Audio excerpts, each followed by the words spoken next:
আসসালামু আলাইকুম রহমতুল্লাহ। সুপ্রিয় শিক্ষার্থীবৃন্দ, আশা করি তোমরা সবাই ভালো আছো। এই ভিডিওটা তৈরি করছি সপ্তম শ্রেণীর শিক্ষার্থীদের জন্য।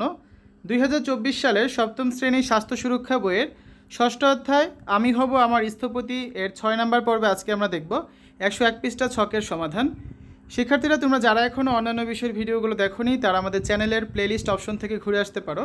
সেখানে তোমরা সপ্তম শ্রেণীর বাংলা, ইংরেজি, গণিত, বিজ্ঞান, ইতিহাস ও সামাজিক বিজ্ঞান, ডিজিটাল প্রযুক্তি, জীবন ও জীবিকা, স্বাস্থ্য সুরক্ষা, ইসলাম শিক্ষা এবং শিল্প ও সংস্কৃতি প্রত্যেকটা বিষয়ের জন্য আলাদা আলাদা করে প্লে লিস্ট পেয়ে যাচ্ছ। এখান থেকে তোমাদের যার যে বিষয়ের ভিডিও দরকার খুব সহজেই তোমরা দেখে নিতে পারবে। আমরা গত পর্বে 100 পৃষ্ঠা ছকটা পূরণ করেছিলাম। তো উপরের ছকটি পূরণ করার মাধ্যমে আমি দেখে নিলাম আমার রাগের ধরন বা বহিঃপ্রকাশ কেমন। এবার আমি 3 জন ব্যক্তির সাক্ষাৎকার নেব সাংবাদিকদের মতো করে, আর জানবো তাদের অভিজ্ঞতা।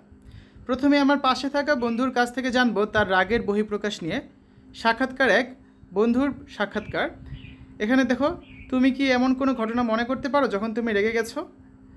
তখন তুমি কি চিন্তা করেছিলে? রেগে গিয়ে তুমি তখন কি করেছো? এরকম আচরণ করে তোমার কেমন লেগেছে?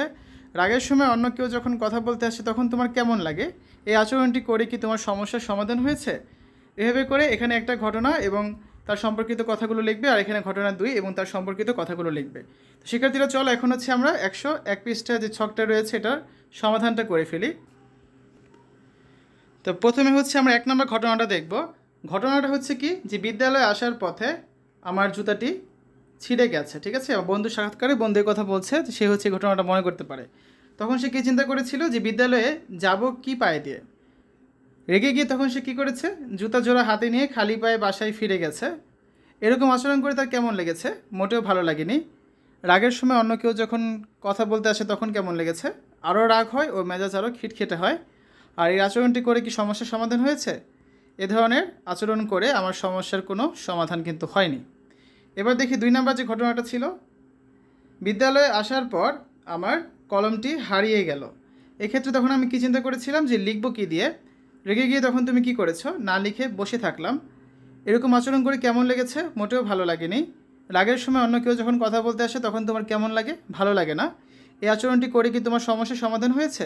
এই আচরণ করে আমার সমস্যার কোনো সমাধান হয়নি, বরং আরও ক্ষতি হয়েছে। ঠিক আছে, এই হচ্ছে আজকে আলোচনা। আমরা আগামী ক্লাসে 102 পৃষ্ঠায় এরকম আরেকটা ছক আছে যে সাক্ষাৎকার 2।